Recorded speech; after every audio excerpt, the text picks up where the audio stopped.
Good afternoon. I know the post-lunch session is always very challenging. First of all, I'd asked the organisers to allow me to have an interactive session, which I usually find to be the most fun, but I was given strict guidelines that we'll do the interactive afterwards, and please give us your wisdom. That's very humbling because I will try and share with you at least some of my experience being here in Singapore in the last 8-9 years. Before I begin, I also would like to thank Spring and ACE for organising the conference, and it's a great privilege to stand up here before you. And I applaud Spring and ACE for doing this because I think it's critical that these types of conferences and sessions, which are very focused, they bring phenomenal people, the people that we've had this morning and the people that are going to be speaking after me, very experienced people, a lot of knowledge to share.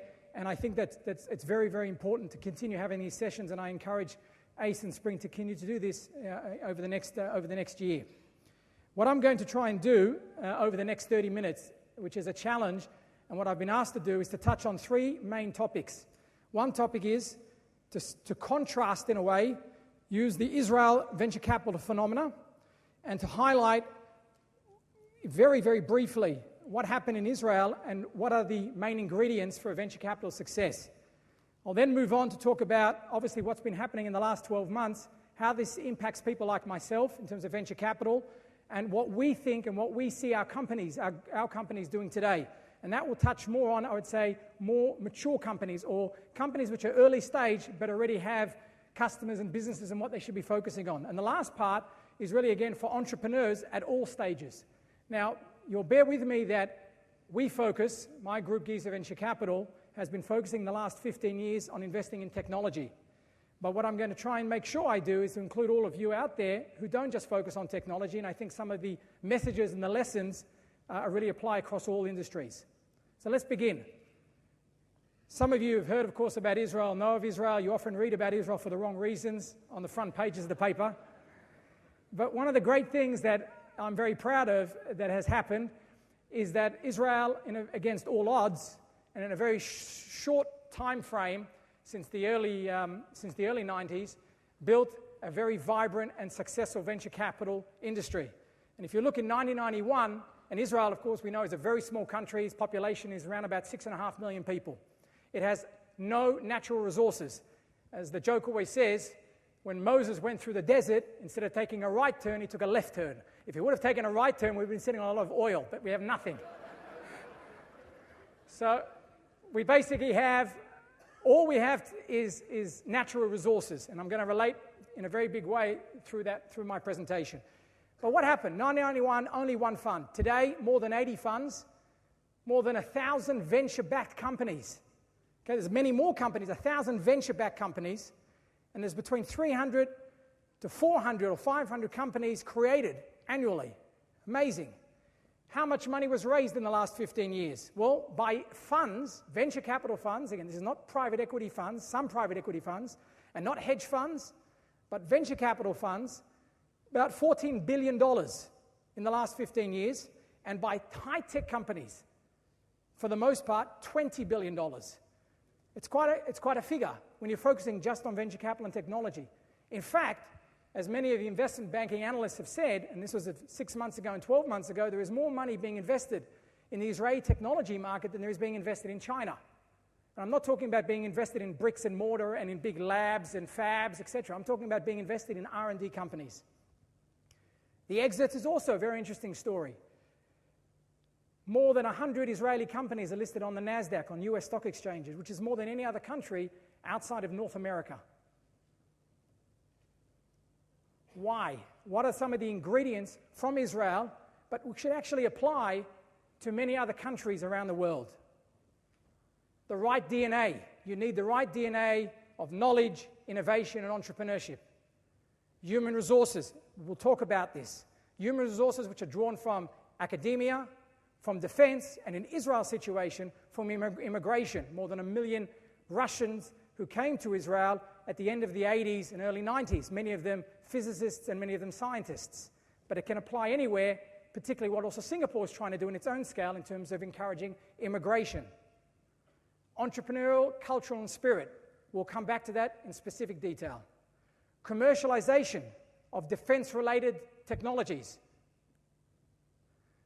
A strong presence of global technology companies who are based in a place like Israel, not to do marketing, but to do R&D. Again, what you'll find in places like China, of course, you'll find to a certain degree here in Singapore. The critical mass, very important. Capital. There's a lot of capital in Singapore, there's a lot of capital in various places in the world, but is that capital being directed towards the early stage ecosystem? Another very critical component, exits, because we don't invest our capital for the, I'd say, growth or the social welfare of the country. We do it because our investors expect a return. And if we don't give them a return, then we can't raise capital.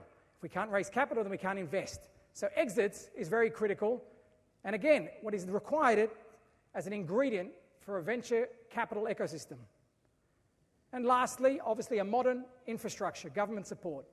These, I would say, have been the main ingredients that have led to the phenomenal success in Israel, as well as, of course, in places like Silicon Valley, in other areas, in countries in Europe, and it's happening obviously in this region, and has been in the last 15 years. And some of these ingredients, some of you in the audience are probably saying, oh, that's what Singapore's doing, that's what we're doing, and it's indeed happening.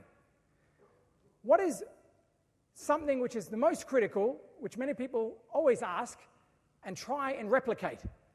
The entrepreneurial culture. It's something which, unfortunately, cannot be taught. So those of you who are in academics, yes, you can try and give the case studies, you can give the lessons, but it's difficult and challenging to teach culture, entrepreneurial culture. And what has happened in Israel, and what I believe has to happen in any environment that wants to develop a true venture capital and true startup environment, it has to foster risk-taking and to give rewards for risk-taking. It has to come up, and the people who are creating opportunities have to come up with innovative solutions to solve pain points using limited resources. It may not be flush with money, it may not be flush with human capital, it may not be flush with natural resources, but they have to come up with innovative ideas to solve problems. As many, I think, of the successful entrepreneurs will say, and I think we even heard it this morning, there has to be an attitude of a must-win, not half measure. I'm out to do it. This is my goal, this is my ambition.